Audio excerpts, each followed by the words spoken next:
Buenas tardes a todos.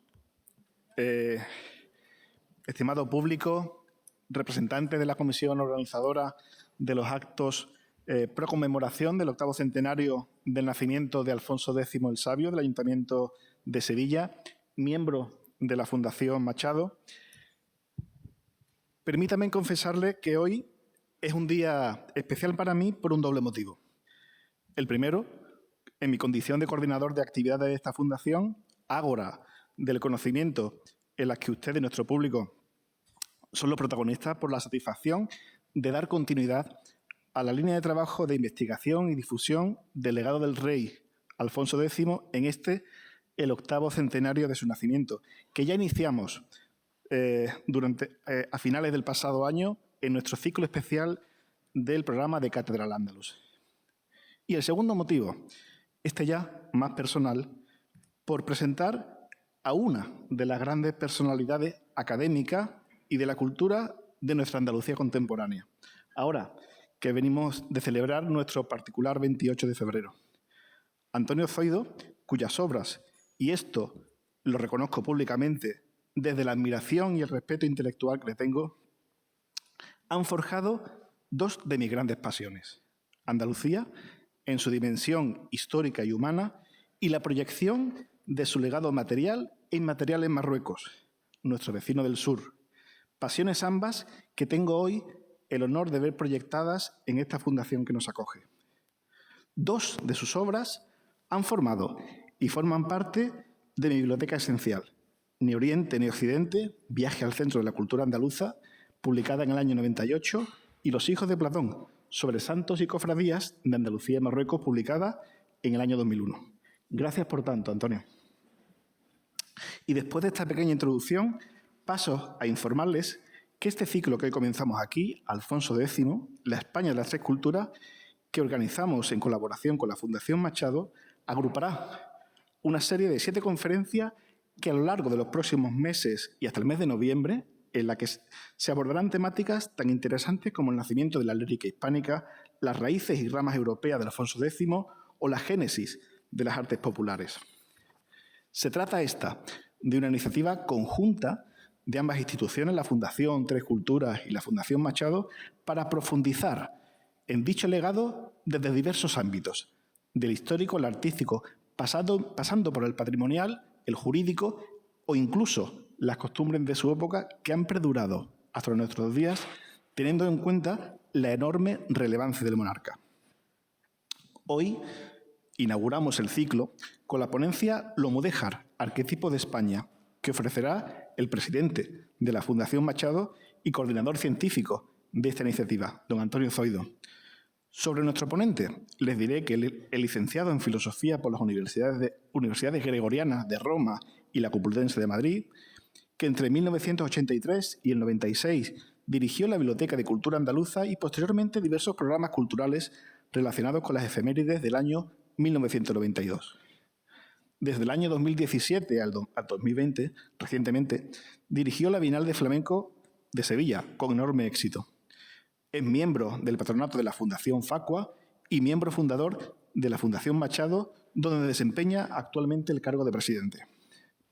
De entre sus publicaciones numerosas destacan Ni Oriente ni Occidente, al que me refería antes, viaje al centro de la cultura andaluza, La prisión general de los gitanos y los orígenes de los flamencos, 12 teorías para Sevilla, Los hijos de Platón, sobre santos y cofradías de Andalucía y Marruecos, El dorado zumo de la pena, Aventuras y desventuras de la copla andaluza, Los pobres de Zeus, Ciudad de una semana. Ha sido colaborador de diferentes medios de comunicación: Diario 16, El País, El Correo de Andalucía, Diario de Sevilla, Onda Cero y Cadena Ser. Sin más, les dejo con nuestro protagonista de hoy. Antonio, el ágora de la Fundación Tres Culturas, te abre las puertas para hacernos partícipes de tu sabiduría. Bienvenido a esta que es tu casa.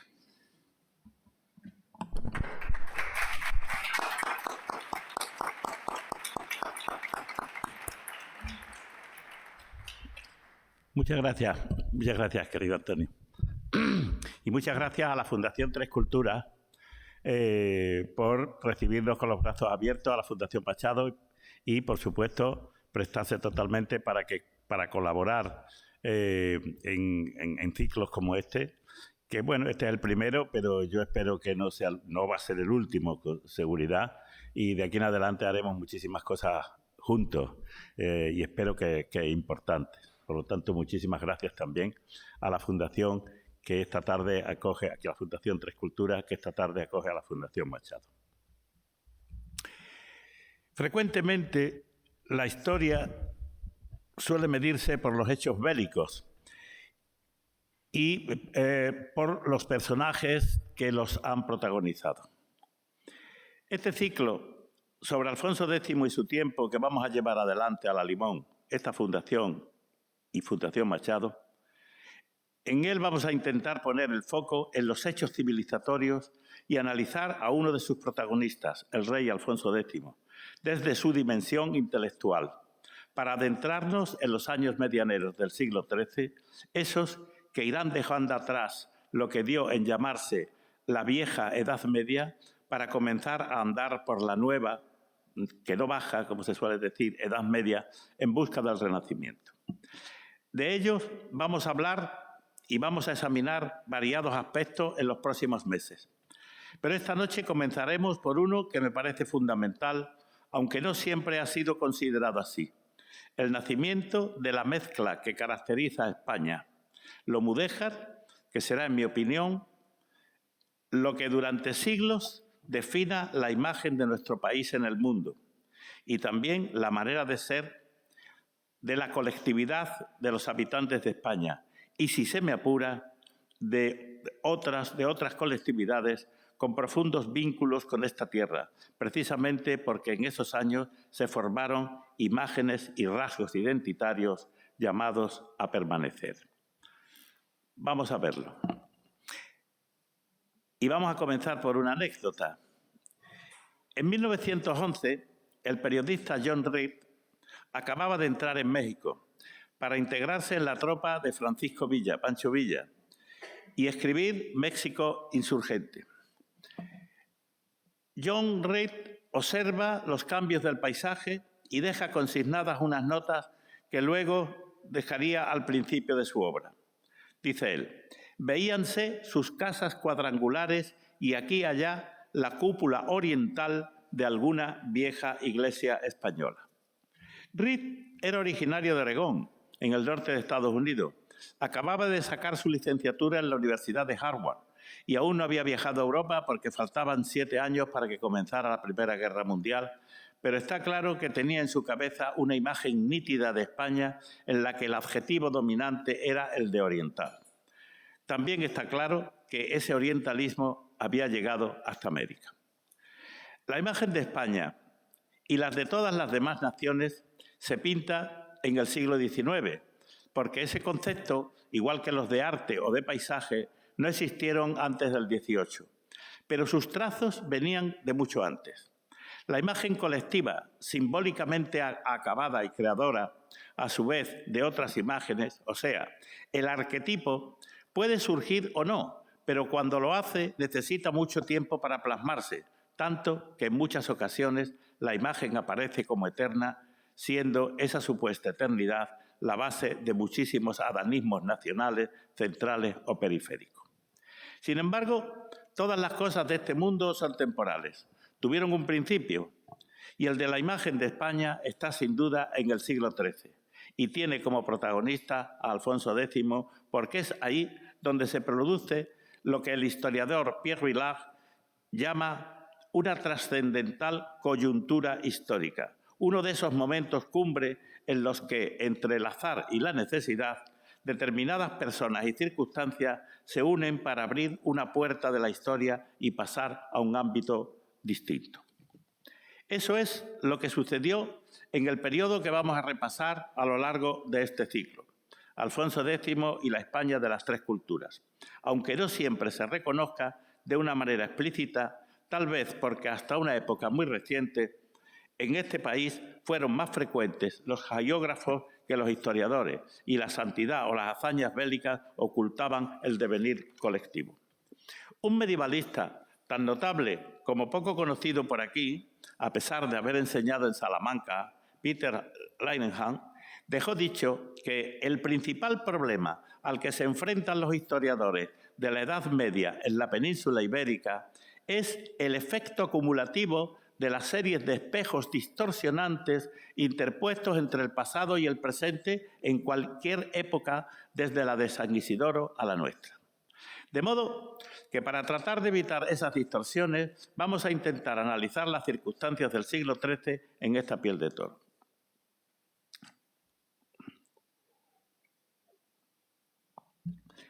Tras la batalla de las Navas de Tolosa en 1212, cualquiera podía ver que el poder de los almohades agonizaba. Y por eso, todos los demás poderes y fuerzas que contendían en la península ibérica se dispusieron a rematarlo. Los reinos de Castilla, de León y de Portugal, aprovechando los trenes baratos, comenzaron rápidamente a avanzar hacia el sur. Los portugueses por las tierras que aún nos separan de ellos. Los leoneses por Extremadura. Son decenas los lugares de allí con el calificativo de León en su nombre. Y los castellanos por Jaén. El reino de Aragón, por su parte, procuró hacer lo mismo por Levante, además de asegurarse la posesión de Baleares. Y los nazaríes de Arjona, con los mismos ánimos reconquistadores que los demás, crearon a costa de los almohades también otro reino que ahora nos parece efímero, pero que en realidad duró más tiempo del que va desde la independencia de Estados Unidos hasta hoy, el Reino de Granada.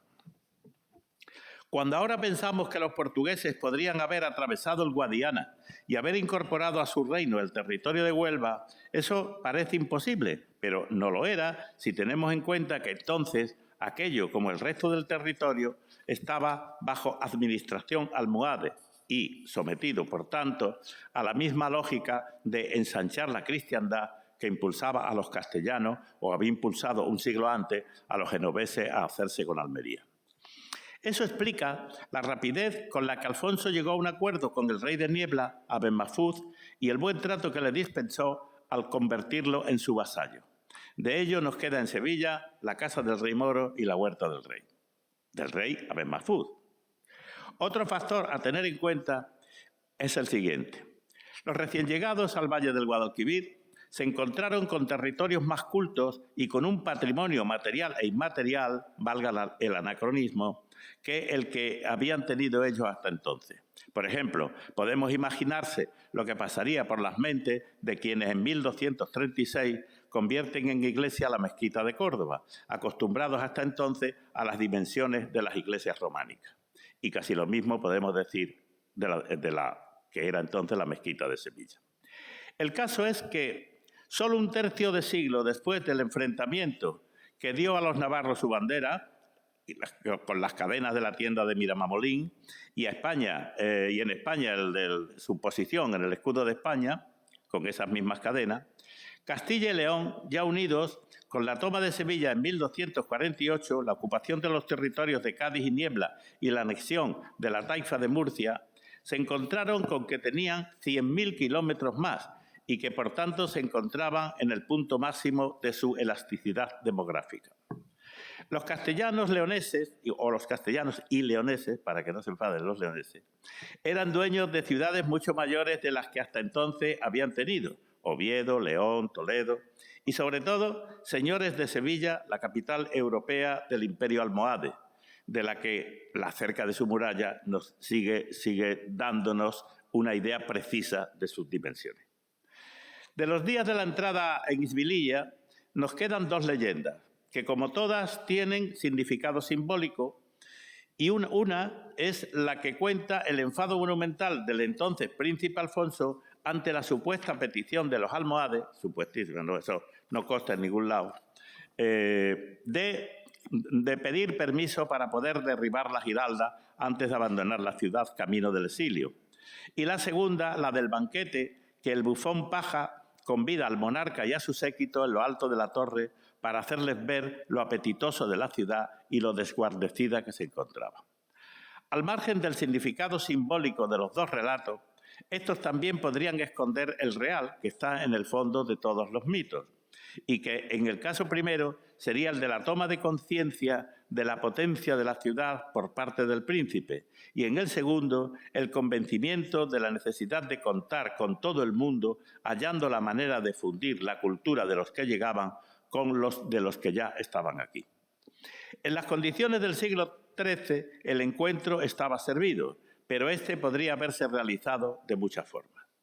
Alfonso X optó por una que, independientemente de subjetividades, era una síntesis que enlazaba objetivamente con la historia y con personajes de 6 siglos antes, y particularmente con Isidoro de Sevilla, San Isidoro. Si el sabio Isidoro impidió que Europa olvidara la cultura clásica y su obra, tanto la traducida al árabe como la conservada en latín, sirvió para alumbrar el Renacimiento, 650 años más tarde, el rey sabio encendería las primeras luces de ese nuevo renacer. En aquella Hispania, con varias culturas y lenguas en proceso de formación en su interior, fue en su reinado y por su dedicación personal, en muchos casos, cuando comenzó a levantarse una identidad común, superando las particularidades gracias a síntesis con elementos de varias procedencias. Al contrario de lo que pudiera parecer, eso insufló dinamismo a cuanto Al-Ándalus había producido y pergeñó los primeros trazos de la estampa que desde entonces distingue en el mundo a España y particularmente a Andalucía e incluso a países hispanoamericanos como aquel México en el que penetraba John Reed. Y si reflexionamos, también ello contribuyó a fijar cánones que siguen imperando en buena parte del mundo arábico, donde lo andalusí es también un arquetipo, aunque un arquetipo estático. La síntesis alfonsí, sin embargo, fue dinámica, porque a lo largo del tiempo la historia de España ha sido, aunque a pesar de que a lo largo del tiempo la historia de España haya sido para los escolares de cada generación una larga lista de monarcas que comenzaban con la de los reyes godos, a cuyos nombres debemos los de mi edad la buena memoria, ya que estábamos obligados a aprendérnoslas de corrido desde Ataulfo y Sigerico y pasando por Teudes, Teudisco, Leovigildo y Recaredo, llegar a don Rodrigo para enlazar así con don Pelayo. Pero la historia era otra cosa. Era el relato complejo de un devenir colectivo en el que, por tanto, no se pueden disociar las figuras y las batallas de las letras, las artes, las ciencias, las costumbres, la gastronomía, los menores usos de la gente más sencilla. En medio del camino histórico trillado, Alfonso X no es más que un personaje secundario, el que está en el fuste de la columna que exalta a su padre en la Plaza Nueva de Sevilla y al que en Sevilla solo se lo recuerda en la calle Alonso Sabio, que antes llamaban calle del Burro. Por esa vía, en España, solo brilla con luz propia, junto a Isidoro de Sevilla, en la escalera de la Biblioteca Nacional, gracias al movimiento renovador en cuya atmósfera surgieron la Institución Libre de Enseñanza, las sociedades del folclore andaluz o los ateneos. Si emprendemos, por el contrario, el otro camino, el reinado de Alfonso no es simplemente el posterior al de Fernando III y el anterior al de Sancho IV, sino un periodo crucial en el que se decide, con caracteres muy fuertes, cuanto sucedería después. Todo cuanto a partir de aquí se lleve a cabo en el terreno político, en el cultural, esto es en el terreno, en definitiva, en el terreno de lo público, estará impregnado de lo que floreció en el ámbito de Al-Ándalus, comenzando por la gigantesca estructura jurídica de las 7 partidas, en la que están muy presentes, como ha señalado el autor antes citado Peter Linehan en Historia e Historiadores de la Edad Media, los principios aristotélicos llegados de la mano de Averroes. Eso es en lo que respecta al contenido. En lo que atañe a la forma, sería necesario subrayar la importancia que, gracias a las partidas, adquirieron las lenguas vernáculas, ya que por primera vez un tratado jurídico no se escribía en latín. De estos temas irán tratando consagrados especialistas a lo largo de este ciclo y este año.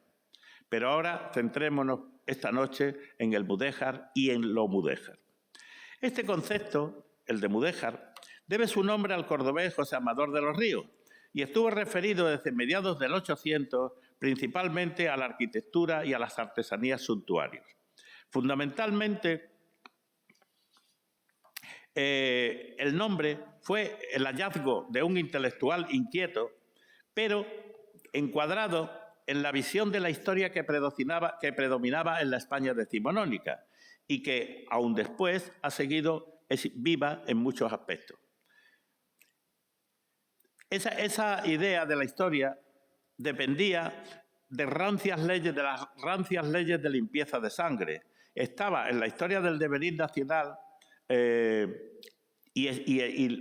estaba profundamente enraizado, echando de ese devenir, en sentido figurado naturalmente, a quien no tuviera recurrentemente los 8 apellidos castellanos. Con ese sentido, Marcelino Menéndez Pelayo, alumno de Amador en la Universidad Complutense, lo calificó como el único arte genuinamente español, ya que había surgido tras la Reconquista y la consiguiente limpieza étnica. Independientemente de lo que se pensara en el 800 y de lo que se haya seguido pensando después, la existencia del mudéjar arquitectónico nos invita a reflexionar en primer lugar sobre su misma existencia y en segundo sobre su proyección. La existencia del mudéjar no se debía a ese alma española eterna en la que creía don Marcelino, sino que nació del esplendor cultural andalusí, de las circunstancias castellanas y de la inteligencia alfonsí. Sin la confluencia de estos 3 vectores no hubiéramos tenido sus creaciones artísticas, ni se hubiera producido sus expresiones en tantos campos del quehacer humano. Tampoco éstas hubieran llegado tan lejos y, sobre todo, lo mudéjar no se habría convertido en la estrategia conquistadora y civilizatoria de Castilla, o sea, en el vehículo de la mayor empresa de España en el mundo. A mediados del siglo XIII, el reino de Castilla, nacido de una secesión en el de Navarra, se había unido con el de León y, por tanto, ambos habían engrandecido territorialmente, como hemos dicho, sus dominios, pero adolecían aún de estabilidad. La vida del mismo Alfonso X, llena de luchas tribales, es una prueba clarísima de todo ello. Aunque eso no se perciba en la historia de España, desde poco antes de este periodo del siglo XIII, sus monarcas pertenecían a la Casa de Borgoña, lugar de donde procedían también las 2 órdenes monacales que dominan la vieja Edad Media, los benedictinos de Cluny y los del Císter, y aspiraban al imperio, sus monarcas, con el mismo ahínco que los Hohenstaufen, con los cuales estaban emparentados. El emperador Federico II, rey de Sicilia, y con hechos similares a nuestro monarca, era el tío segundo de Alfonso. Porque el estilo genuinamente español, entre comillas, no está solo en el mundo. Similar a él, en Sicilia hay otro mudéjar llamado sículo normando, una mezcla de lo arábico-siciliano y el gótico con muchísimas connotaciones con el nuestro, pero con una gran diferencia. Aquello es un quiste que, como arte, nace y muere al poco tiempo y perdura solo en algunos oficios o en la gastronomía, aparte de los magníficos edificios que se dispersan por toda la isla. Todo lo contrario de lo que le sucedería al mudéjar español y, en particular, al castellano, que abarca campos muy diversos, levanta una arquitectura distinta en cada lugar de España, se distinguen perfectamente del aragonés o de otro, crea incluso una religiosidad popular particular y, perdurando a través de los siglos, llega y ha llegado a lugares distantes decenas de miles de kilómetros. Es, sin duda, el campo más perceptible el de la arquitectura, pero el mudéjar los abarca todos y además hace de catalizador en algunos tan importantes como el de las letras.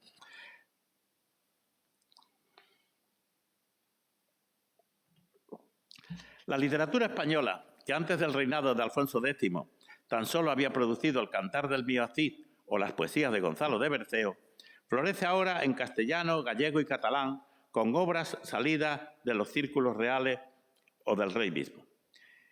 ¿De dónde procedían, sin embargo, estas semillas? Los tratados de preceptiva poética conceden mucha importancia a la influencia occitana y provenzal en la lírica hispana. No voy a entrar en esa cuestión que seguramente tendrá mucho que ver con la poesía que hoy llamaríamos culta, pero lo cierto es que si en algo se distingue la hispana de la de los países de su entorno, es por las notas que la acercan al cégel, que como todos sabemos fue un género no solamente habitual en Al-Ándalus, sino hijo de la jarcha y escrito no en árabe en multitud de ocasiones, sino en dialecto andalusí. Menéndez Pidal, en un principio, era partidario acérrimo de lo primero y se oponía a la idea de la conexión de nuestra poesía romance con la andalusí, que ya entonces era defendida por Julián Rivera. Al intuir él, con Julián Rivera, la existencia de las jarchas, no las conocía, no se conocían las jarchas, pero él intuyó su existencia de la misma manera que Mendeleev había creído en la existencia de ciertos metales aún por descubrir, dado que la periodicidad de la tabla de metales no admitía espacios vacíos. Después aparecerían las jarchas por el descubrimiento que de ellas realizó Samuel Miklos Stern, y desde entonces Menéndez Pidal admitió y defendió el influjo de la lírica andalusí en Europa, dado que la muasaja y el cégel, con vuelta unisonante, existían como mínimo desde finales del siglo IX y solo aparecerían en las poesías de Guillermo de Aquitania 200 años después. No hay duda de que la poesía hispana del siglo XIII incorpora los elementos andalusíes y por eso se llamará hasta hoy poesía cegelesca. Esa fusión pudo realizarse porque la lírica de Al-Ándalus estuvo desde un principio regida, al contrario de la del resto del mundo arábico, por las reglas poéticas latinas. En realidad, las jarchas, las muasajas y los cégeles eran estrofas romances escritas en árabe y en el dialecto arábico andalusí, que, como en el mito del ave fénix, resucitarían en gallego y castellano o en catalán en el Reino de Aragón, porque descorriendo otras de las veladuras de las que hablaba Lainham, además de las poesías cegelescas o de las cantigas, también hay que poner aquí el virolai, dado que este no es sino un hijo más del cégel. Además de la poesía y aparejada a ella, estaba la música, y también ahí comienza a cristalizar la fusión entre Oriente y Occidente, que describiría pormenorizadamente luego, un siglo más tarde, el arcipreste de Hita, nacido casi a la vez que Alfonso moría, en el libro del Buen Amor. Allí, en el recibimiento de Don Amor, contamos 20 y tantos instrumentos de muy diverso origen, españoles, franceses, italianos, arábicos, y además con consejos o reglas para combinarlos, de modo que ya todos participaban en esa música que era la que se cantaba habitualmente por estas tierras. Una anécdota, ahora que estamos en Carnaval, donde con frecuencia encontramos cantos entonados con letras muy distintas de las originales, la tenemos en el siglo XVI y nos la presta el músico Francisco de Salinas, amigo de Fray Luis de León, que compuso para él su célebre Oda a Salinas, como recordaréis, pues allí y dejó constancia en uno de sus libros de música, Libris Septem, editado en Salamanca en 1577, que había escuchado una canción tan popular en la cultura hispanoárabe como la que se conoce como Calvi, Bicalvi, Calvi Arabí, por esos versos, mi corazón está en un corazón porque mi corazón es árabe, nombrada precisamente por el arcipreste, con otra letra que decía, Rey don Alfonso, Rey mi señor, Rey don Alfonso el emperador. La misma canción, la misma música de una canción servía para cantar la otra. Esa línea doble en la que se desarrollará en la construcción del Alcázar de Sevilla y en decenas de templos y conventos, mitad moros, mitad cristianos, pero a los que la diferencia se la presta aquella parte sin la cual esta tierra no se hubiera diferenciado de otras más septentrionales.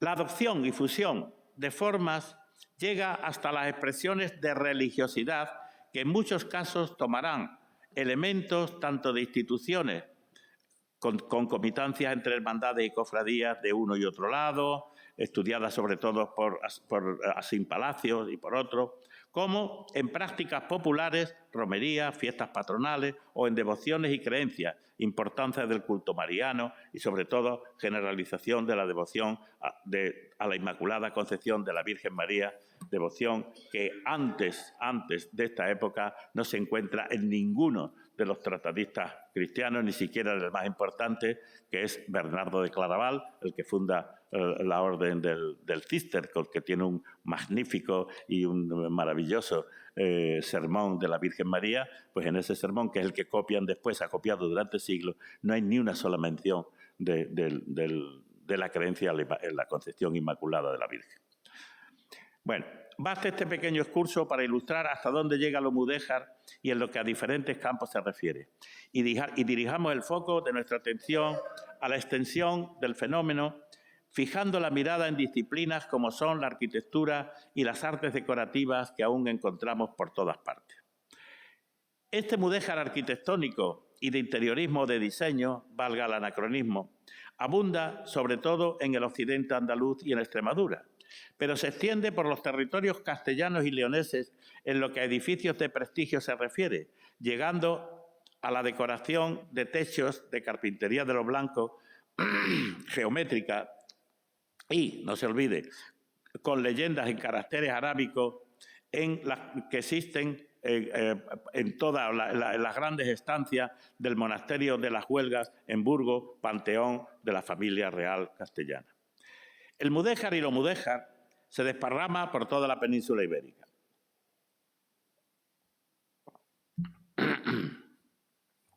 Se desparrama por todo ese territorio porque son los asimilados los que aportan la principal mano de obra.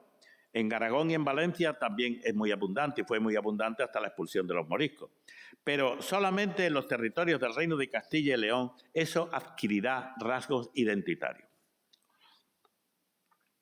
Estará presente en esa imagen que tenemos desde fuera. Nadie piensa en una imagen mudéjar cuando habla de Aragón o cuando se habla de Valencia. Sin embargo, aquí todo el mundo la tiene en la cabeza.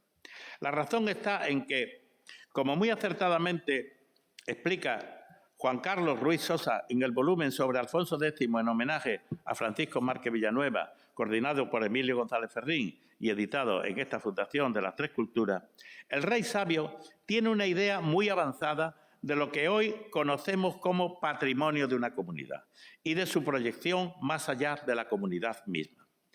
Eso es lo que se desprende también de su empeño decidido en mandar traducir obras importantes de lo que la cultura arábica había producido o conservado de la antigüedad clásica.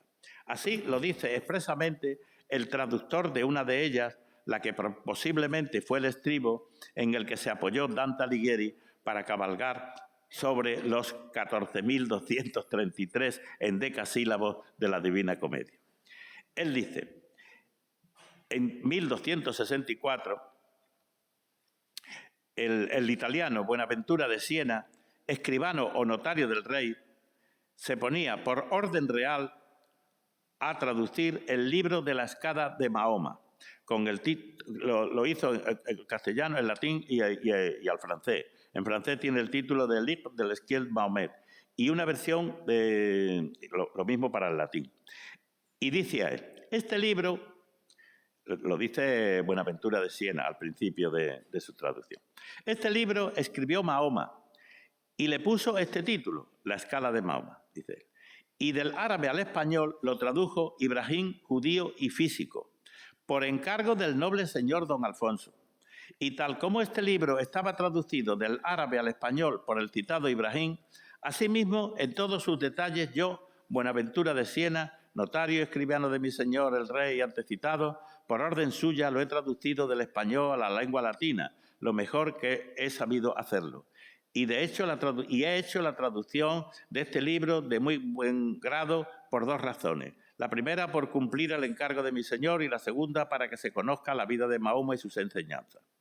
Y si la versión francesa que yo he hecho también tiene algún error y no está tan correctamente traducida como debiera, ruego a todos los que sepan bien el francés que me lo perdonen, porque más vale que dispongan de esta obra tal como ahora está, que carezcan de ella y no la conozcan.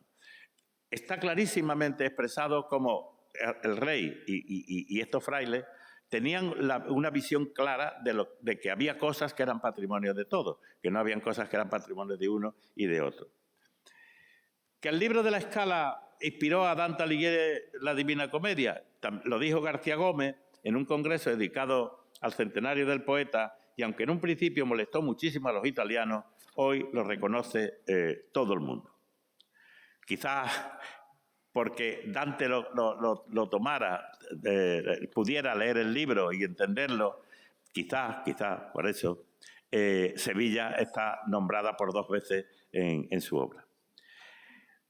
Bueno, la idea de contar con lo anterior para construir lo que había de venir hace que las tierras sureñas de España, excepto naturalmente las del Reino Nazarí de Granada, se llenen de obras en las que el ladrillo impera sobre la piedra y la geometría de líneas rectas sobre las curvas, y al mismo tiempo se combinen allí todos los materiales y las formas que primaban en los territorios norteños, peninsulares y europeos.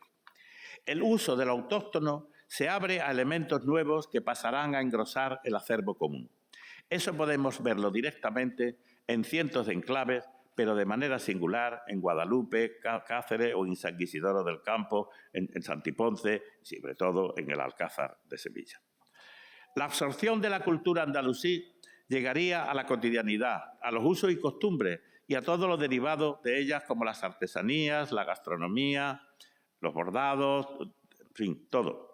La preocupación del monarca por los valores patrimoniales anteriores está en la base del rápido nacimiento de los gremios en la ciudad y de la conservación de muchos de los enclaves de sus miembros, boteros, zurradores, chapineros, en la conservación de oficios, borceguinería, alcaicería de la loza, etcétera, y la permanencia y desarrollo de las técnicas, bordado, carpintería de lo blanco o ebanistería, orfebrería, que tanta importancia adquirirían en siglos posteriores.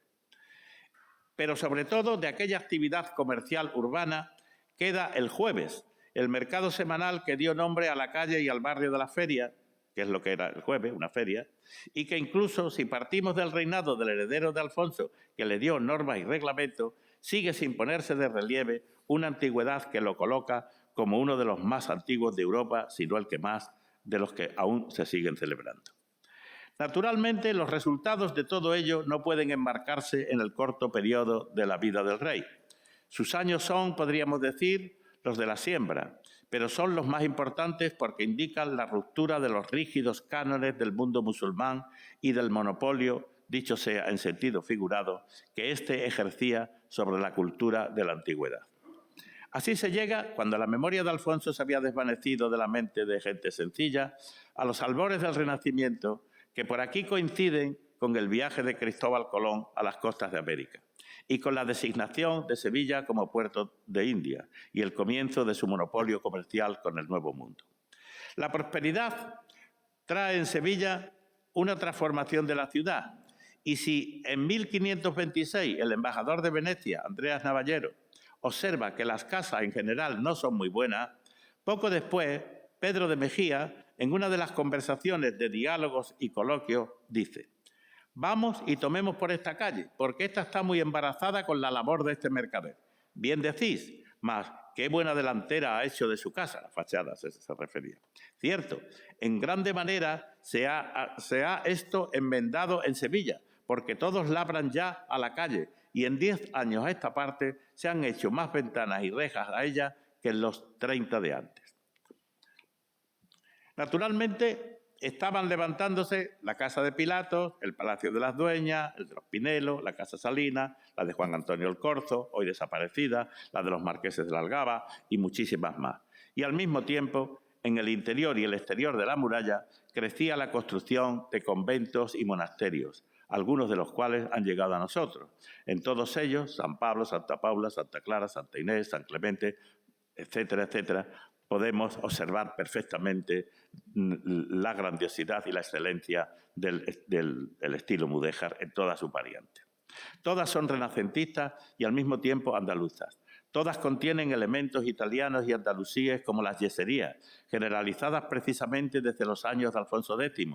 Todas deben parte de su porte al palacio del tataranieto del monarca sabio, Pedro I, y parte a las casas de la nobleza florentina, veneciana o genovesa.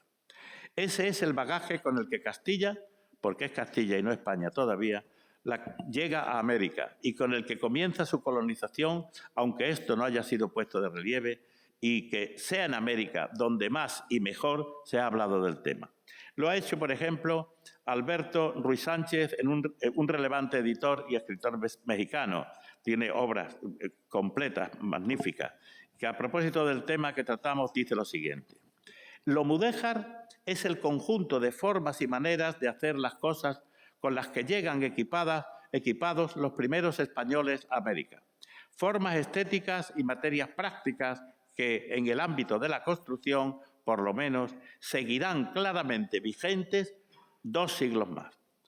Al contrario de lo que históricamente le ha sucedido a la mayoría de los estilos artísticos, el mudéjar resucitaría en el siglo XIX, no solo en la corriente que se llamó alambrismo, de un historicismo recargado, sino también incrustado en el modernismo. Esto le sucede a la arquitectura hispanoamericana, y podemos verlo sin tener que viajar hasta allí, con tan solo observar los edificios, muchos de los edificios que fueron pabellones, como los de Estados Unidos, México, Chile o Perú, en la Exposición Iberoamericana de Sevilla de 1929, como a la española. Recuérdese esa clarísima Torre del Oro que podemos ver en Granada en el edificio del Hotel Alhambra Palace, y se ve desde toda Granada, o otros edificios singulares como el que era el edificio de la Equitativa en Málaga, que hoy me parece que lo han convertido, está convirtiéndose en hotel. En fin, el modernismo, el neomudéjar, ligado con el modernismo, está muy presente en toda nuestra tierra y también, por ejemplo, en países americanos hispanoamericanos como México. Por eso mismo, creo que sería una buena práctica, y más en este año donde celebramos el 8º centenario de Alfonso X el Sabio, buscar la manera de despertar la percepción del mudéjar en nuestras calles y en nuestro vivir cotidiano. Eso es algo que puede ser un ejercicio que nos ayude también intelectualmente, a abrirnos intelectualmente. Ruiz Sánchez, al que acabamos de citar, también se dio cuenta de ello. Y él decía, estas obras no se ven de tanto tenerlas a los ojos. Descubrirlas es retirarnos de los ojos la cubierta cultural que ensombrece nuestra mirada. Partir a la búsqueda de lo mudéjar es lanzarnos a experimentar una mirada más profunda. Es ir al encuentro de nuestra geometría secreta. Estoy convencido de que es esa geometría secreta la que precisamente nos define y la que podría lograr que la imagen de España y precisamente el de su papel en la historia del mundo no tenga que soportar periódicamente ataques del exterior y bravuconerías e infantilismo del interior. Muchas gracias.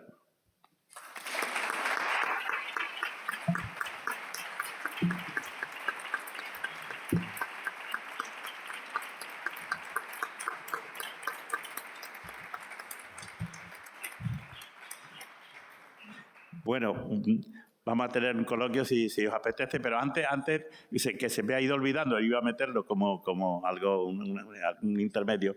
La estampa que he puesto aquí, que yo quería que se pusiera esa y sin decir el nombre, porque es un mudéjar. Todo el mundo tiene claro que es mudéjar. Es una fuente. Es una fuente preciosa. Ahí se ven algunas personas, se ve su grandiosidad, que está en un pueblo del sur de México que se llama Chiapa de Corzo. Y es una fuente, quizás la fuente mudéjar más grande del mundo, pero que los de allí, igual con el mismo lenguaje que usamos aquí, le dicen la pileta.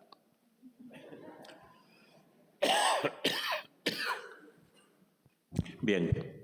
Pues muchísimas gracias, Antonio, por tu sabia disertación, por hacernos redescubrir ese arte híbrido tan nuestro, que es el mudéjar. Y como decía anteriormente, abrimos un turno ahora de preguntas para conversar, para que podáis también plantearle algunas de las cuestiones que desde la conferencia pues, os hayan suscitado. Mi compañera Lola os irá pasando el micro a aquellos que estén interesados.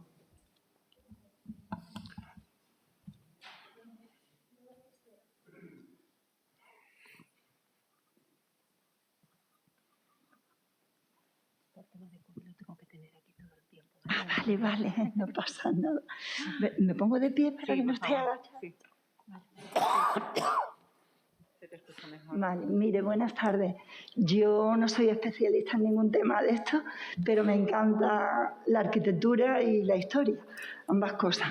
Entonces, yo soy sevillana y cuando paseo últimamente, me lleva muchos años fuera de Sevilla, más de 20 años, entonces cuando paseo por las calles de Triana, donde nació mi padre, o en Nervión, donde nací yo, y veo cómo se están derribando casas que tenían fachadas de estilo mudéjar, ventanas, huequecitos y eso, y están poniendo estas planchas de, yo no entiendo, pero parece hormigón y acero, que se puede ver en cualquier punto de Europa, incluso a lo mejor de Estados Unidos, ¿no? Ventanas así rectangulares de acero, hormigón, cristal, y han quitado la azulejería nuestra tan bonita y eso.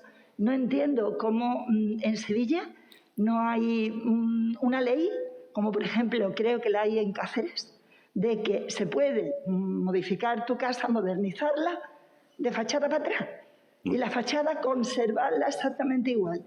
Porque es que se están derribando, se ha derribado muchísimo, ¿no? Los años 60, pero se está derribando continuamente hoy día y poniendo planchas de, no entiendo, ¿eh? Lo entenderá un constructor, no sé si hormigón o lo que sea, acero, listo. Ventanales que con el calor que hace no hay ni un balcón ni una terraza, que es lo típico nuestro, ¿no?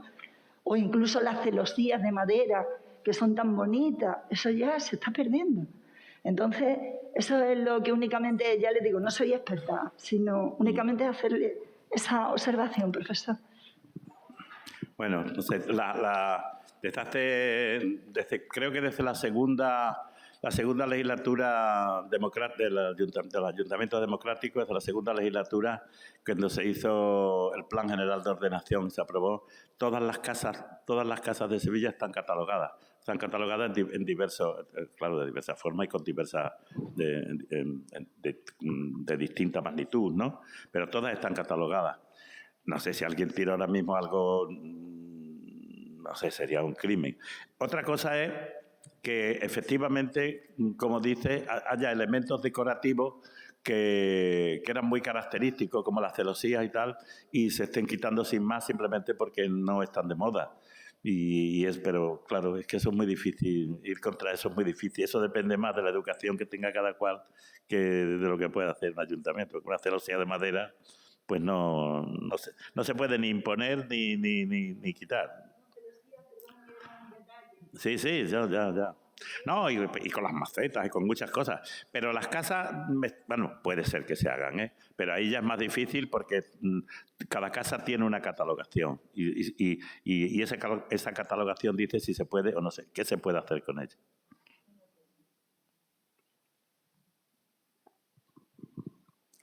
Se levanta mejor y así lo escuchamos mejor. Claro. No, por el tema del COVID no le puedo dar. No me da el teléfono. Muchas gracias. Ya puedo hablar. ¿Qué tal? Buenas tardes. Bueno, yo tengo una cierta contradicción porque siempre he creído que el mudéjar era una forma de hacer, no digamos un estilo arquitectónico decorativo, sino una forma de hacer que elaboraban los alarifes musulmanes. Sin embargo, pues después de la conquista, por ejemplo, en Toledo, acabo de leer en el libro este magnífico que nos han dejado, que nada más tomar Alfonso VI Toledo, la población musulmana se va.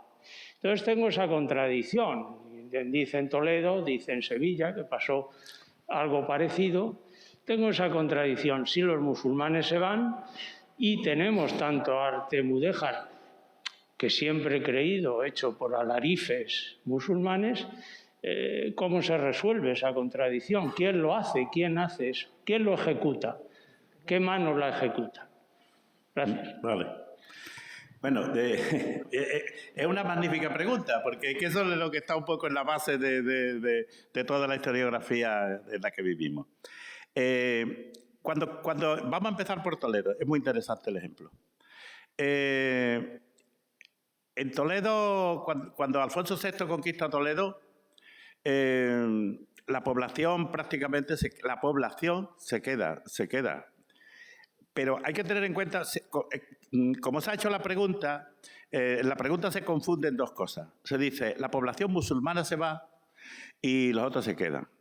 Pero es que en Toledo, la población toledana era más cristiana que musulmana, aunque hablaban en árabe y eran andalusíes. O sea, es que allí los mozárabes, es decir, que los mozárabes y los judíos eran la mayor parte de la población toledana. ¿Qué se quita? ¿Qué es lo primero que se quita de Toledo? No se quita la población musulmana, ni se quita ni siquiera el culto musulmán. Lo primero que se quita en Toledo es el rito mozárabe cristiano de Toledo.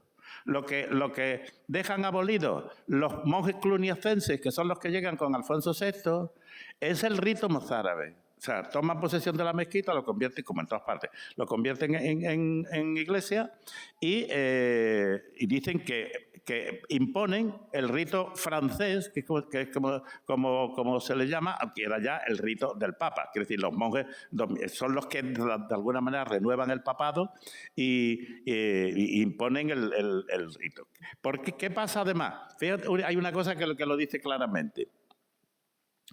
En Al-Ándalus, y cuando digo Al-Ándalus meto a Toledo, evidentemente, hubo santos que estaban en el santoral. Sin embargo, de esos santos no queda nada. No queda nada precisamente porque el rito fue abolido. Y por lo tanto también las devociones a esos santos. Y se meten aquí devociones de otros santos. Todavía en Niebla o en tal tenemos muchas devociones a santos godos.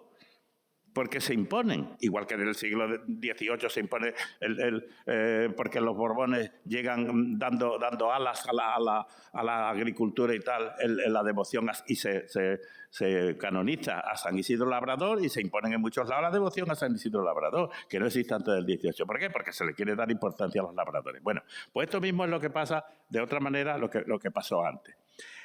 No creo que... se confunde siempre lo cristiano, lo católico, con lo musulmán. Y lo árabe no. Es decir, la gente que vivía aquí hablaba árabe. Claro, llega a hablar árabe. Cuando llegan los almorávides, y estamos hablando del siglo XI, a finales del siglo XI, los documentos que tenemos, por ejemplo, de Granada, nos dicen clarísimamente que en Granada hablaba romance o lo que fuera, es decir, no hablaba árabe más de la mitad de la población. Y esto pasaba por todas partes. Pero tenemos otra cosa que a mí siempre bueno, hay otro argumento que no sé cómo llegaba. Dos argumentos en realidad, o dos partes del mismo argumento. Uno, no ha sucedido nunca en el mundo que unos señores que llegan montados a caballo conquistando una ciudad se bajen al día siguiente del caballo y se pongan a barrer las calles. Eso no ha pasado, ni pasará. Quiero decir, alguien tenía que al día siguiente que preocuparse de que la ciudad funcionara. Estamos hablando de una ciudad como Sevilla, por ejemplo, cuya cerca, como he dicho, nos dicen las dimensiones. Quiero decir, esto no era un pueblo, aquí había una muralla que todavía la podemos ver y sabemos de dónde llega. ¿Quién salaba el pescado? ¿Quién hacía quién vendía cómo llegaban las hortalizas? ¿Cómo llegaban las comidas? ¿Cómo entraban los animales? ¿Cómo se hacía? ¿Quién los mataba?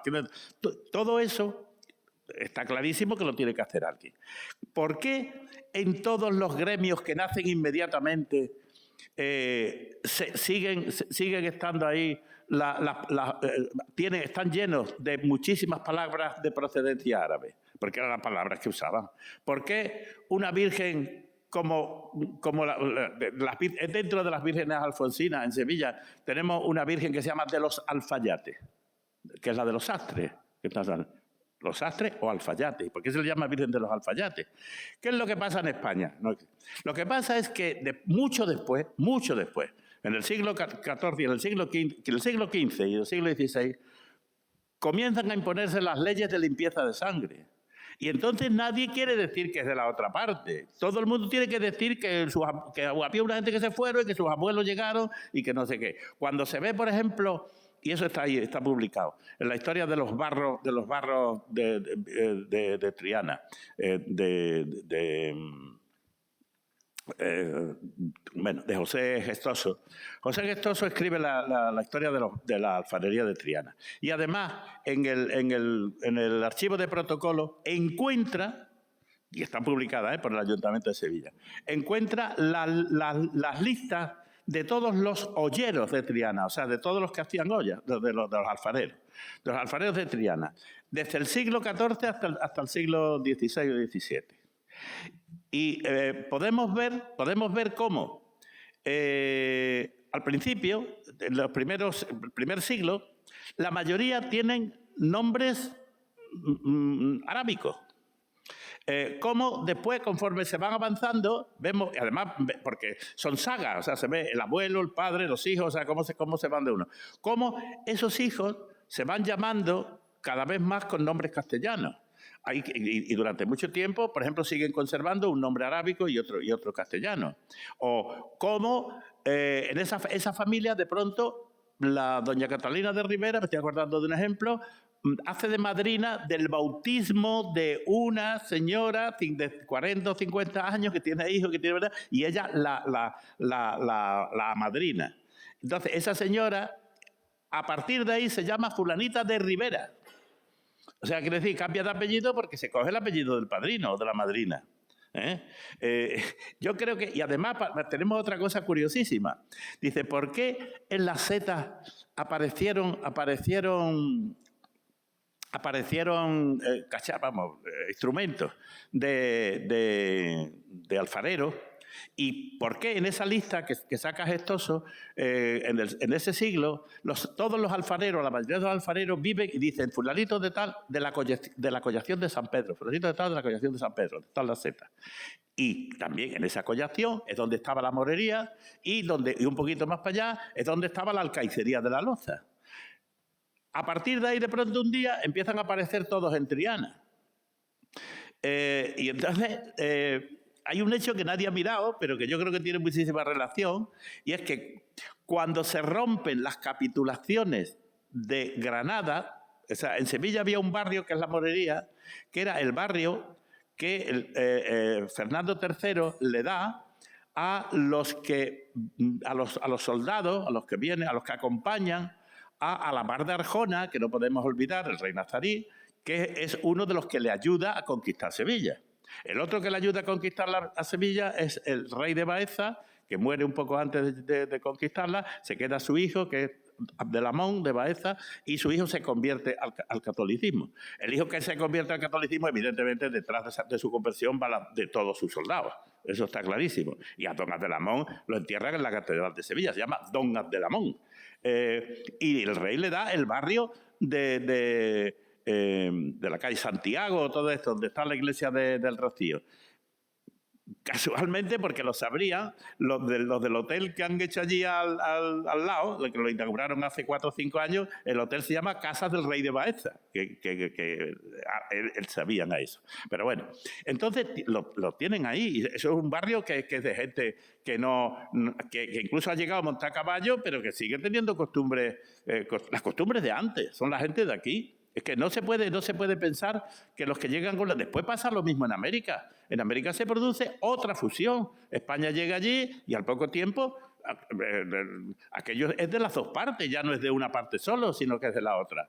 Sor Juana Inés de la Cruz es una criolla, pero de una señora que a los 100 años después ya era una consumadísima escritora. O sea que todo va así. Yo creo que es que eso se hizo en aquellos años, evidentemente, porque nadie quería que le dijera que era de mala ralea, que es como se decía, y porque tenía que luchar y escaparse como podía de las leyes del limpieza de sangre, porque si no se escapaba, pues ya ve lo que les pasó en el siglo XVII a los que todavía seguían siendo, que los pusieron de patitas en las costas de Marruecos, Túnez o Argelia, ¿no? Pues ya me dirá.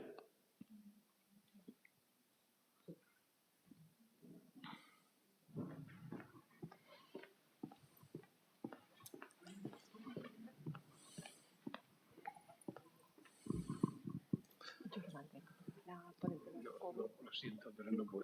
Lo he pasado 3 veces. Estoy diciendo que no me voy a poner la mascarilla porque es que no puedo hablar. Lo siento mucho. Ya he pasado el COVID varias veces, así que no tengan ustedes temor a mi alrededor. Bueno, Antonio, lo que te quería decir es lo siguiente. Mi reflexión, que creo que coincide con la tuya sobre Alfonso X el Sabio, es que justo llamarle así, es adecuado llamarle así, porque él supo comprender todo lo que tú has explicado y hacerlo, convertirlo en ideología de Estado. Es decir, el modelo social, cultural, que él de alguna forma impulsó y que se desarrolló en España, Castilla. El caso del Reino de Aragón lo conozco menos. Lo has mencionado muy de pasada, pero tal vez fueran las cosas un poco diferentes, ¿no? A tenor de lo que ocurrió después con un rey que vino de Aragón, que vino con una ideología absolutamente diferente, ¿no? No era sensible, digamos.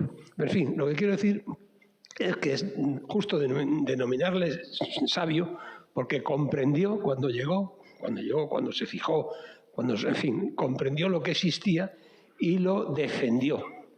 Lo convirtió en ideología de Estado, es decir, en algo que hasta ese momento, pues no sé, por decirlo de otra forma, venía más del monasterio de las Huelgas que de la Catedral de Córdoba, ¿no?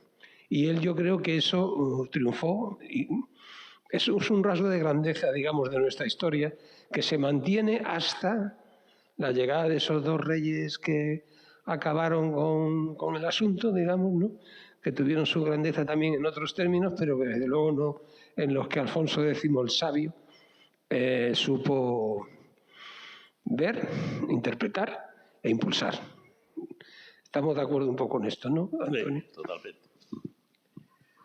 Bueno, pues ya está. Totalmente de acuerdo. Recuerdo que lo he dicho, pero bueno, que es que provenía además de una familia, de una saga. La Casa de Borgoña tenía mucha conciencia de algo que hoy llamaríamos europeísmo, pero entonces no era su familia, pero vamos, su familia quería el imperio, o sea, quiere decir, y entonces quizás por eso, pues toda esa familia buscaba cómo meter dentro de hacer una ideología común, ¿no? Eso, que Federico II, que hace casi lo mismo en Sicilia, pues era tío segundo de Alfonso X el Sabio, y también optó al imperio igual que Alfonso X, que en realidad técnicamente fue emperador, lo que pasa es que después no llegó nunca a ocupar el cargo, ¿no?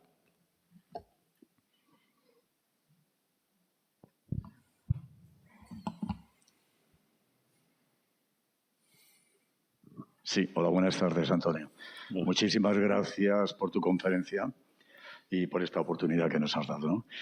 Yo te quería hacer una pregunta, porque cuando has hablado del término mudéjar, como has pasado como muy deprisa, y la traducción, o sea, en árabe es mudajair, que de una forma denigrante parece ser que significaba el domesticado. Lo mismo que los mozárabes, vamos, eran los cristianos que trabajaban con los árabes, que en términos así para coloquiales se dice pues el mozo del árabe, para situar que eran cristianos que trabajaban con los árabes. En el caso de los mudéjares era al contrario.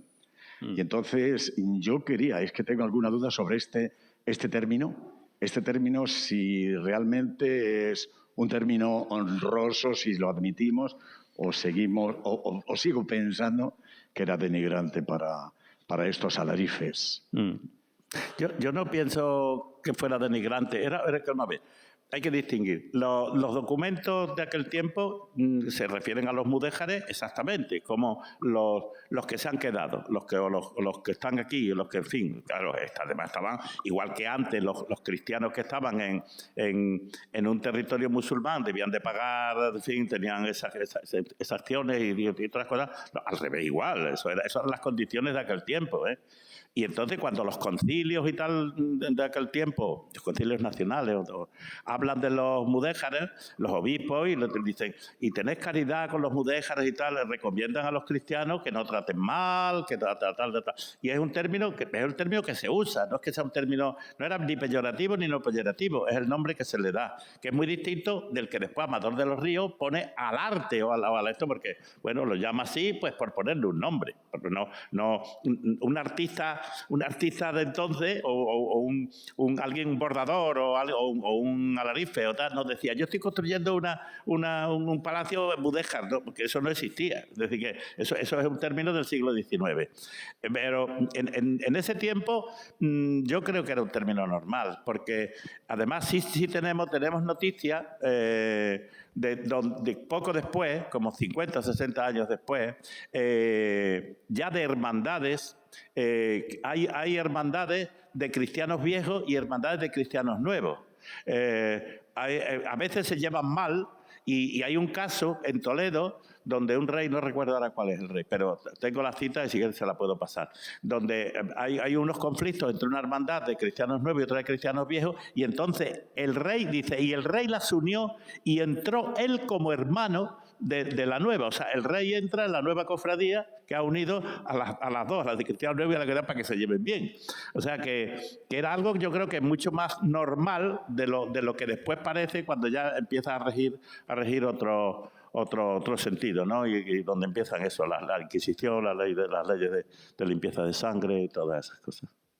Muchas gracias. Yo con permiso también voy a hacer una pequeña reflexión. Hay dos elementos que me llaman la atención del arte mudéjar.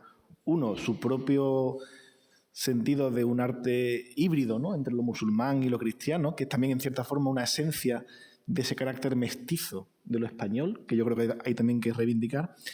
Y después también hay un elemento que también me llama poderosamente la atención del concepto de lo mudéjar.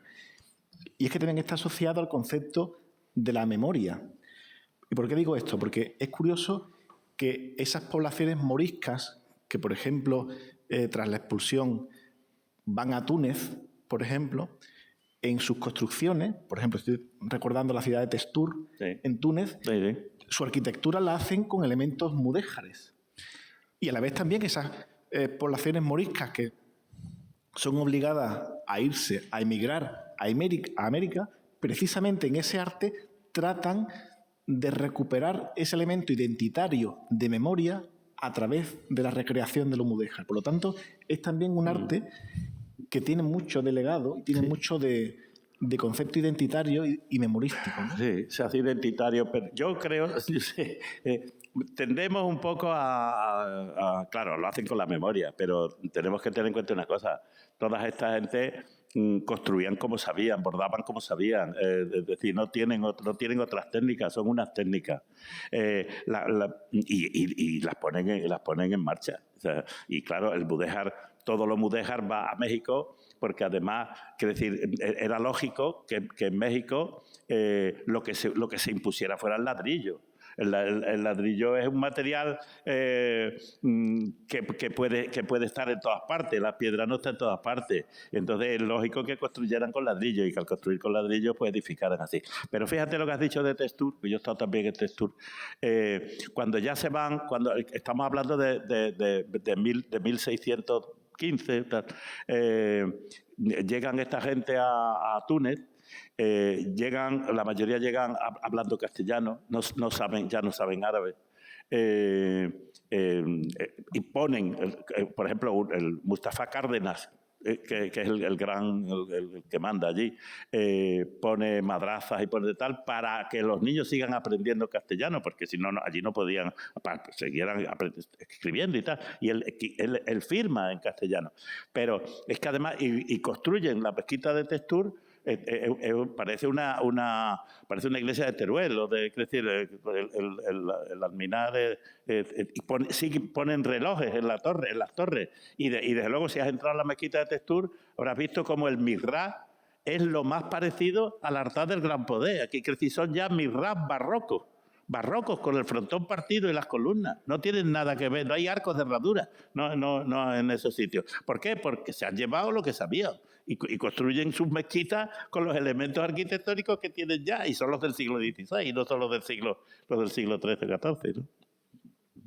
Que eso es muy importante también, porque eso sí quiere decir que el Omudéjar, o sea, el haber sido, cuando se rompen esos cánones tan estrictos que tiene el arte árabe, ¿no? la arquitectura árabe, y se rompen aquí, y a partir de ahí empiezan a evolucionar, esa gente llegan allí y no les importa que aquello no parezca árabe, porque no parece árabe. Pero bueno, es lo suyo y ellos lo ponen allí, y eso me parece importantísimo.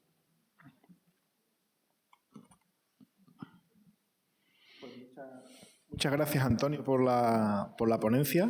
Sí, comentarle, estáis viendo a lo largo de la conferencia una obra. Esta obra fue editada por la Fundación Tres Culturas, Encrucijada de Cultura, Alfonso X y su tiempo, un homenaje a Francisco Márquez Villanueva, y recopilaba las diferentes ponencias que en la Cátedra Al-Ándalus pues realizamos a lo largo del año 2014, también dedicada a la obra de Alfonso X. Vamos a reeditar esta obra en colaboración con el Ayuntamiento de Sevilla y seguramente pues, puedan tener más ejemplares a su disposición con ese objetivo también pues, bueno, de compartir conocimiento. De nuevo, muchas gracias, Antonio. Y yo les emplazo a la próxima sesión que vamos a tener de este ciclo especial dedicado al 8º centenario, que en este caso contaremos con la ponencia de Laureano Fernández Tábora, que también hoy nos acompaña, el próximo día 7 de abril a las 7 de la tarde, con la ponencia Raíces y ramas europeas de Alfonso X, el fecho del imperio. Así que nos emplazamos, nos autoconvocamos el día 7 de abril a las 7 de la tarde. Muchas gracias.